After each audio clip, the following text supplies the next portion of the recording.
네, 안녕하세요.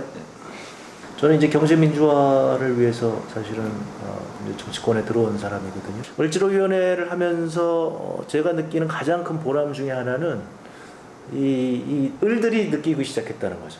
예, 그렇죠. 피해 의식은 있지만 세상에 왜 그런가? 우리가 이제 통상적으로 얘기하는 것처럼 민주주의의 주인은 우리 서민들인데도 불구하고 그렇게 불공정한 대우를 받으면서도 어쩔 수 없는 거 아닌가 하고 이렇게 그냥 혼자만의 일로 내가 뭐 좀 잘못해서 이런 거겠지 하고서 그냥 포기하고 있었는데 참여를 하시면서 이게 나만의 일이 아니고 나하고 똑같은 그런 피해를 당하는 분들이 전국에 있고, 따라서 이것은 제도적인 문제고 구조적인 문제다.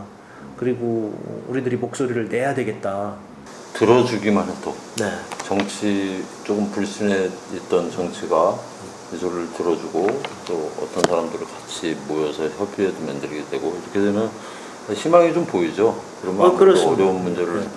처음에는 우리 이 피해 상인들이나 이런 분들이 저희가 처음에 찾아갔을 때 뭐 민주당 국회의원들 몇 명 와서 뭐가 되겠어, 뭐 한 번 왔다가 사진이나 찍고 가겠지, 뭐 그렇죠. 이런 생각들이었어요. 근데 이제 우리 이제 우원식 위원장이 그게 아니다.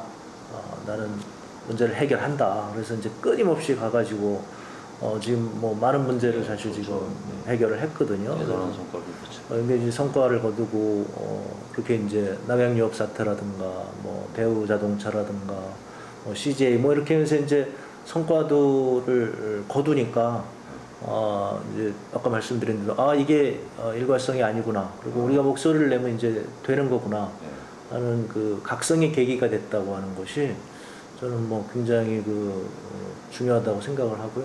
의원님은 이제 특정 기관과 관련하지 않고 네. 가계부채 소유위원, 그다음에 이제 입법분과위원장을 맡고 계세요. 네. 우리 을지로위원회의 가장 큰 장점은 그거죠. 그 현장의 목소리를 담아서 그 문제를 한편으로 해결하지만 그 문제를 해결하기 위한 입법 활동을 통해서 이걸 이제 제도적으로 정착화시키는 것, 이것이 이제 저희의 중요한 임무거든요. 입법 활동이 굉장히 중요해서 제가 그걸 맡다 보니까 일이 좀 많아서 현장을 못 가는데요. 사실은 저도 뭐 현장 가고 싶고요. 현장이 훨씬 더 재밌습니다. 그래서 훨씬 더 감동적이고요. 생생한 목소리를 들을 수 있고요. 그래서 뭐 시간이 되는 대로 저는 현장에 이제 참여를 많이 하는 편입니다. 제가 맡은 건 따로 없지만. 어떤 의원님 이런 말씀하세요. 이제 경제 생태계가 상부 구조가 있고 이제 최하위 구조가 있는데 그 상부 구조가 아예 뭐 최하위 구조의 것들을 이제 빨아삼키는 그런 정도 수준까지 가버리는 것이 이제 기업의 경쟁력에 이제 저하, 그다음에 미래 경쟁력도 상당히 이제는 문제가 되고 있다 이런 현실이 바로미터라는 거죠. 그래서 경제 민주화 얘기를 하면서 그런 얘기를 많이 합니다. 그러니까 구조적 변화가 있었다는 것이죠. 그러니까 우리가 사실은 정치 민주화라고 하는 것이 굉장히 큰 의미가 있는데요. 70년대 박정희 독재 정권에서는 재벌 중심 성장 체제를 만들었거든요. 그러니까 이제 재벌들에게 돈을 몰아주고요. 굉장히 싼 이자를 몰아주고 그 돈은 이제 국민들한테서 걷어들이고 이런 방식입니다. 그런데 이제 정치 민주화가 되면서 80년대를 지나면서 그런 재벌들의 독점 구조를 어느 정도 해소를 하게 된 것이죠. 그래서 이제는 이제 재벌이 잘 되면 중소기업도 잘 되고 그 다음에 노동자들의 임금도 오르고, 그러니까 예를 들면 87년 그 노동자 대투쟁을 통해서 이제 노동자들 임금이 많이 올랐죠. 그래서 그게 어느 정도 선순환 구조를 겪다가 외환위기 이후에 이게 다시 이제 양극화가 심화됐습니다. 그래서 이제는 재벌들이 굉장히 이제 커지는데 그것을 이제 경제 위기가 왔으니까 그것에 대해서 규제를 하지 못하게 되고 그 모든 부담을 다 서민 중산층 일반 자영업자들이 떠안는 이런 구조가 정착이 된 거죠. 정부가 재벌을 지원하면 그것이 중소기업과 노동자들에게 돌아가는 이 구조가 아니라는 것이죠. 그리고 이제 요번에 가장 이제 문제가 됐던 것은 뭐냐면 이제 재벌이 그 정도가 아니라 아예 자기네들이 더 많이 벌기 위해서 중소기업들 그 다음에 자영업자들의 삶의 터전에 아예 약탈적으로 침투해 들어오더라. 그래서 중소기업을 붕괴시키고 심지어는 자영업자들을 붕괴시키는 그런 전략을 사용하더라. 그래서 아예 자영업자들을 다 망하게 해서 그 시장조차 독점화하려고 하는 이런 것들이 지금 이제 그 국민적 공분을 사게 되지 않았나. 우리 제조업체들을 보게 되면 대개 제조업체들이 두세 개 업체가 다 독점을 하고 있습니다. 네, 맞죠. 담합이 굉장히 쉬운 구조고요. 이 두세 개 업체가 이렇게 독점하고 있다는 것은 뭐냐면요. 이 두세 개 업체와 거래하는 중소기업의 협상력을 떨어뜨리는 겁니다. 그렇죠. 그러니까 중소기업이 하고 거래를 하고 이렇게 협상을 하다가 저쪽에서 무리한 요구를 한다. 그럼 중소기업이 이걸 거절할 수가 없는 거예요. 이게 이제 다른 대항업체가 없으니까요. 그러니까 이 대기업이 이렇게 불공정한 거래를 나한테 강요한다면 나는 다른 업체하고 거래하겠다. 이게 지금 불가능한 상황. 거기다가 대기업끼리 뭐 사돈의 8천으로 다 친인척가 아니라 왕따 당할 텐데요. 그런 네. 겁니다. 그러니까 대기업들이 이 기업에서 그렇게 되면 이 블랙리스트 돌려서 이제 이런 건데 이것을 이용해서 이제 이런 방식을 대리점이나 가맹점, 중소 이 거래업체 여기다가 다 지금 적용을 해서 사실상은 그 지금 제조업 단계뿐만 아니라 유통업을 장악하게 됐고 그런 제조업과 유통업을 소수 재벌이 장악한 상황에서 지금 전체를 다 그런 식으로 장악을 해나가겠다. 거기에 대한 지금 서민들, 중소기업 중산층들이 이렇게 가다가는 우린 다 죽는 거 아닌가 하는 절규, 외침, 여기가 지금 부딪힌 현장이 바로 현장 가운데 을지로위원회가 들어가 있다. 저는 그렇게 지금 보고 있는 거죠. 좀 생각하기에는 자기네들이 뭔가 우리는 세계 제일을 추구하는 대기업, 경쟁력 있는 대기업이면 저렇게 치졸하게는 안 먹고 살 텐데. 어떻게 보면 굉장히 어려운 문제거든요. 양쪽의 이해관계가 상충되어 있기 때문에 상충된 이해관계에서 중심을 어디에 잡을 것이냐는 것은 사실상 굉장히 어려운 문제죠. 근데 지금 우리 민주당의 을지로위원회가 그 문제에서 그렇게 문제가 되지 않고 자유로울 수 있었던 이유는요. 지금 한쪽으로 너무나 편중이 되어 있기 때문에 너무나 불공정하게 되어 있기 때문에 그냥 오른쪽으로 옮겨 놓으면 이게 저절로 중심을 잡게 되는 겁니다. 그러니까 저희가 이제 가서 이해가 상충되고 있지만 이것이 누가 옳은가 이 문제가 아니라 그동안에 너무나 노예 계약처럼 돼 있었기 때문에 우리가 상식적으로 생각할 때 도저히 말이 안 되는 그런 기업들만 끊어준다는 것이 저희가 지금 최소한으로 하고 있는 것이죠. 정말 잘못된 관행들, 그것을 끊어가는 과정이기 때문에 저희는 이것이 우리 시장 경제로 활성화시키는데 아주 큰 도움이 된다. 저는 그렇게 생각을 하고 있습니다. 결국에 이제 국민들에게 어떤 현실을 알려주는 것만으로도 사실은 이제 굉장히 큰 의미가 있다고. 제 생각은 뭐냐면요. 이를테면 지금 왜 이게 자꾸 문제가 됐느냐. 2008년도에 경제 위기가 왔거든요. 그리고 나서는 정부에서 계속 내년이면 좋아질 겁니다. 내년이면 좋아질 겁니다. 이렇게 지금 5년을 지탱해 온 겁니다. 이게 이런 것들이 이제 저희가 몰랐던 것들인데요. 현장에 가보니까 본사에서 그 모든 경제 위기의 부담을 다 대리점 가맹점에 다 떠넘기고 있었어요. 그게 이를테면 일간 밀어내기입니다. 밀어내기를 해가지고 이제 목표를 할당하는 거죠. 거래점 이제 거기에다가 목표를 할당하게 되면 그럼 뭐냐면 그 전에 예를 들어서 이제 만상자를 그것이 라면이 됐든 술이 됐든 어떤 걸 이제 만상자를 대리점한테 이제 넘긴다. 그러면 계속 넘기는 거예요. 그냥 경제가 안 좋아져서 물건이 안 팔림에도 불구하고 대리점이 만상자를 팔 수가 없음에도 불구하고 본사는 똑같은 돈을 계속 버는 거예요. 경제가 굉장히 안 좋아서 물건은 안 팔리는데 라면 같은 경우를 보니까 24,000원에 본사에서 받아서 21,000원에 갖다 파는.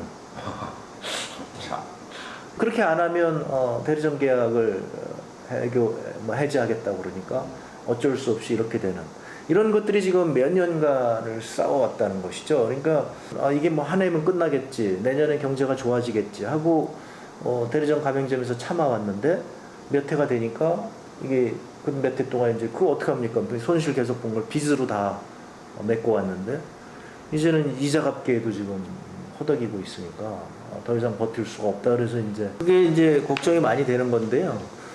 미국에서도 이런 단계가 있었습니다. 재벌들이 시장을 장악하게 되고 시장을 장악하면서 정치 권력을 장악하고 네. 언론을 장악을 합니다.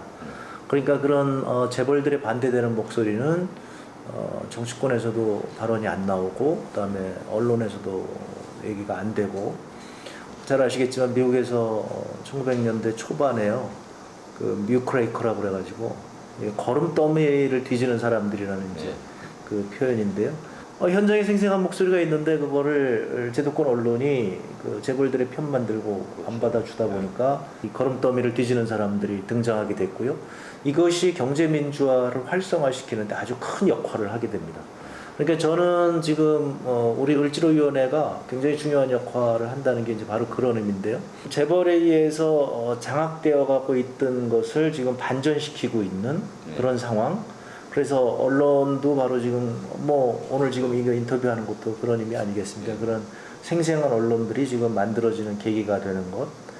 이런 과정이 합쳐져서 저는 경제민주화가 달성된다고 봅니다. 대선에 그렇게 불공정 대선을 치른 경험도 있고 또 얼마 전에는 디도스 문제가 있지 않았습니까? 그래서 선거관리위원회를 그걸 공격을 해서 젊은이들이 투표소를 못 찾게 하고 그러니까 이게 선거에 불법적으로 그때마다 사실은 새누리당은 당명이 바뀐 거거든요. 신한국당에서 차태기 때문에 한나라당으로 바뀐 거고 디도스 때문에 새누리당으로 바뀐 건데 아직 뭐 드러나지는 않았습니다만은 새누리당이 도대체 얼마나 개입이 되었길래 저렇게 방해하고 있느냐. 그렇죠. 거기에 대해서 국민들은 의구심을 가질 거고 사실은 박근혜 대통령에 대해서도 지금 국민들의 의구심이 하루하루 높아진다고 저는 생각을 하는 거죠. 아니 본인이 얘기한 것처럼 본인이 관계가 없다면 국정원이 대선에 개입한 이 중차대한 사건에 대해서 저렇게 말을 안 하고 있다는 것이 저게 말이 되느냐. 아직 이제 많은 분들이 그것은 인식하지 못하고 계실 건데 제가 강조하고 싶은 거는 바로 그겁니다. 민주주의가 훼손됐는데 선거가 제대로 이루어지지 않는데 정치권이 국민의 눈치를 국민의 뜻에 따를 필요는 없는 거란 말이죠. 그러니까 그런 것을 지금 저는 목도하고 있다 이렇게 생각을 하고요. 박정희 정권이 무너진 것도 사실은 부가가치세를 도입한 것 때문이다. 77년도에 부가가치세 도입하고 그때 부가가치세 도입했을 때 국민들이 화가 난 것도 뭐냐면 그때 재벌들만 잘 살고 있었거든요. 재벌들의 타에서 재벌들은 땅 투기하고 재벌들은 부가 엄청나게 증가하고 있는데 거긴 내버려 두면서 온 국민이 피해를 온 국민한테 세금을 걷는 부가가치세를 부과를 했거든요. 그때 정부가 뭐라고 그랬냐면 이게 세계에서 가장 합리적인 세제라고 그랬습니다. 그건 학자들이 얘기하는 거예요. 학자들이 합리적인 세제라고 얘기하는데 현상은 바로 돈은 재벌이 다 벌어갔는데 세금은 서민층한테 부과하는 여기에 분노한 것이고 그래서 1978년도에 여소야대가 됐죠. 네. 그 여소야대가 되니까 그 다음에 이제 국정 운영이 안 되니까 그거를 총칼로 탄압한 것이고 그러다 보니까 부마항쟁이 있었고 그리고 나서 11.6 사건이 터진 거거든요. 지금 박근혜 정부가 그거하고 똑같이 가는 거예요. 지금 을지로위원회에서 이렇게 서민들이 괴롭다고 얘기하는데 여기에 대해서 전혀 반응하지 않거든요. 제가 입법분과위원장입니다만은 지금 성과가 많이 내지 못해서 제가 죄송한데 그런 이유는 뭐냐면 국회 현장에서 새누리당이 사사건건 물고 늘어지는 거예요. 이런 목소리를 안 듣는 거죠. 이번에 바로 그 이제 집대성이 이번 세제 개편안이다. 그러니까 자기들의 정권에 도움이 됐던 그 재벌들, 그 슈퍼 부자들 여기는 성역으로 만들어 놓고 그것에 대해서는 세금을 그냥 신용 내기만 하고 모든 부담을 전부 지금 경제 위기를 겪느라고 아까 말씀드린 어려운 그런 서민층에게 다 부담하고 있는 이런 것들이 지금 이 정권의 한계를 보여주고 있어서 저는 경고를 한 것이죠. 조금 관련이 돼 있는 건데요. 제가 이제 맥주민주화법을 내놓은 게 있습니다. 민주법이요? 네. 그게 뭐냐면 얼마 전에 우리나라 맥주는 대동강 맥주보다도 못하다. 예, 그렇게. 이런 기사가 났었고요. 그래서 제가 그거를 분석을 해보니까 그것도 역시 마찬가지로 우리 맥주 시장은 두 회사가 다 먹어요. 거의 95%를 장악하고 있습니다. 그렇죠. 그러니까 독점을 하고 있으니까 이 회사들은 가만히 앉아서 엄청난 돈을 벌고 있고요. 그러니까 새로운 맥주를 만들 이유가 하나도 없는 것이죠. 그러면 우리 중소 맥주 회사가 있습니다. 지금 한 3개 업체쯤 있고, 그다음에 하우스 맥주들이 있는데요. 많죠. 예. 근데 이 회사들이 커지지 못하도록 하는 그 제도적 규제가 있는 겁니다. 주립법 같은 경우에 이제 네, 주세법에서 그렇게 네, 하고 있어요. 그렇죠. 그래서 이런 하우스 맥주나 뭐 이런 걸 하려면 돈이 많이 들게끔 그리고 시설 규제를 하고 있고, 그다음에 세금은 겉으로 보기에는 똑같이 돼 있다고 하지만 실제로는 이 대형 이 맥주 회사에 비해서 3배, 4배 세금을 내게 됩니다. 그러니까 예를 들어서 500ml 그 한 병이면 중소업체는 거의 2배의 세금을 내게 돼요. 왜냐하면 이게 그 이제 출고 가격에 대해서 세금이 붙기 때문에 네. 중소 맥주에서는 아무래도 원가가 높을 거 아니겠습니까? 그러니까 세금을 더 많이 내요. 그냥 하우스 맥주는 더 많이 냅니다. 그러니까 예를 들면 쉽게 얘기하면 그 큰 회사들이 한 병에 대해서 세금을 1만큼 낸다면 중소 맥주 회사는 한 2쯤 내고 하우스 맥주는 한 3쯤 내는 거예요. 실제로. 그러니까 먹는 그걸로 따지면. 그러니까 가격이 비싸질 수밖에 없고, 하우스 맥주 회사들이 한 처음에는 100여 군데 생겼다가 지금 그러다 보니까 다 망해서 지금 한 50군데밖에 안 남았습니다. 그래서 이거 조금 더 가면은 먹거리 민주화 되겠는데요. 그 뭐 그런 게 먹거리도 가능합니다. 다 이제 지금. 대기업들로 다 네. 좋은데. 그래서 제가 주세법을 냈고요. 그래서 그거에 대해서 지난 6월에 공감대가 이루어져 가지고요.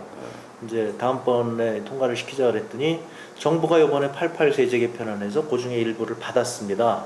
그래서 그 전까지는 하우스 맥주가 외부에 팔질 못하게 돼 있었는데 네. 그게 얼마나 한심한 거냐면 외부에 팔질 못하니까 우리나라에서 맥주 축제가 불가능한 겁니다. 그러니까 맥주 축제를 못하는 게 이게 말이 안 되잖아요. 그러니까 그 기업하기 좋은 나라 그렇게 수없이 외쳤지만 그 기업하기 좋은 나라라는 것이 재벌들 기업하기 좋은 것이었지 네. 바로 이런 현장의 목소리는 듣지 못한 거였다.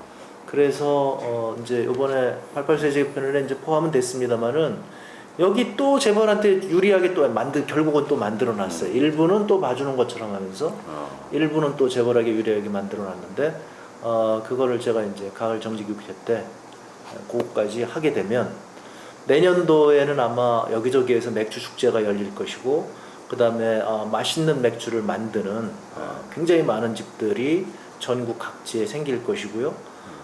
그리고 우리도 이제 전 세계에서 내놓으라 할 그런 맛있는 맥주가 등장하리라고 저는 생각을 합니다. 그래서 저 개인적인 소망은 제가 경제민주화는 설사 못 이룰지라도 맥주만은 제대로 만들었으면 좋겠다 이게 개인적인 소망. 이거 정말 굉장히 저도 찬성입니다. 네.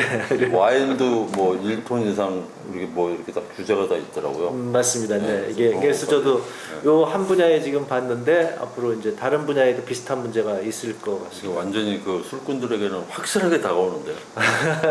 이거 봐. 네. 장시간 시간 내주셔서 고맙고요. 네. 다음에 또 맥주 민주화 되고 나면 네. 맥주 파티장에서 한번 네, 그래, 그래야죠. 뭐 네. 이렇게. 제가 한번 모시겠습니다. 예. 네. 감사합니다.